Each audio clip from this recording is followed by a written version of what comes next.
Today I'm going to be showing you how to transfer a printed image onto a piece of paper with acrylic paint.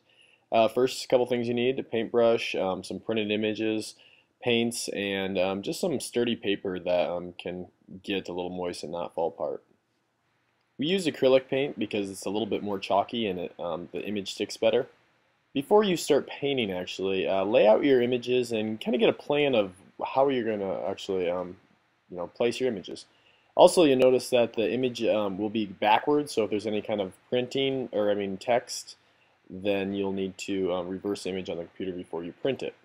The tricky part about this is leaving the paint wet, so you'll have to paint quickly with a larger brush, and you'll want to make it a pretty thick layer of paint and make sure that it's your whole image will fit on it. So place your ink side down onto the piece of paper, make sure that the paint is wet still, and as you push it down, make sure there's no wrinkles or bubbles or anything like that. If you get a little paint on the back side, it's not a big deal either. Okay, you'll repeat this process with each one of your printed images that you're going to be attaching. Sometimes people like to put a base coat first and then kind of put a new coat of paint over top so it's wet again. But the main thing is creating a wet surface to place the printed image on. Okay, I got all my images on the piece of paper and I kind of painted around them. You're going to need to apply some heat to them, so either a blow dryer or a heat gun or anything like that will work. You're just drying them off and making sure all the paint is dry underneath the paper. Okay, paper is dry, everything's looking good.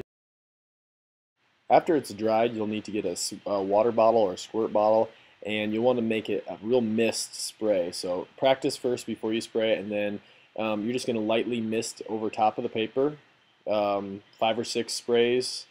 You don't want to get too wet too fast because otherwise you'll actually just rip the whole paper off. The paper should be fairly secure on there, and as you wipe with your finger, it should start to kind of peel up and flake off. Make sure your fingers are not on the paint because your fingers will make marks on the wet paint. The paint gets wet too. And as long as you don't touch it, it won't affect it any. As you are working the paper, you'll notice that it kind of dries in your fingers. Just spray it every now and then, just lightly. Again, don't do too much water, though. That can really ruin the image. And you can start to see the butterflies start showing up as the paper deteriorates. Okay, now you can start to see the butterfly come out. There's still some paper, but as you just kind of go and touch up those areas, you'll just rub lightly over top of them. Also, if you have any areas where the paint didn't get, you can just touch them up with a paintbrush, or else you can leave them. It's totally up to you.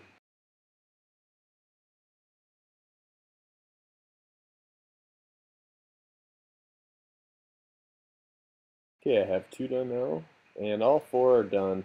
There's quite a mess, so just kind of keep that in mind when you're doing this. I'll just do a little bit of touch-ups and should be good. From here, you can cut them up however you want. You can apply them to another piece of paper. You can kind of do whatever you want to them. This has been a demonstration by Kyle Kavarna. Thank you for watching.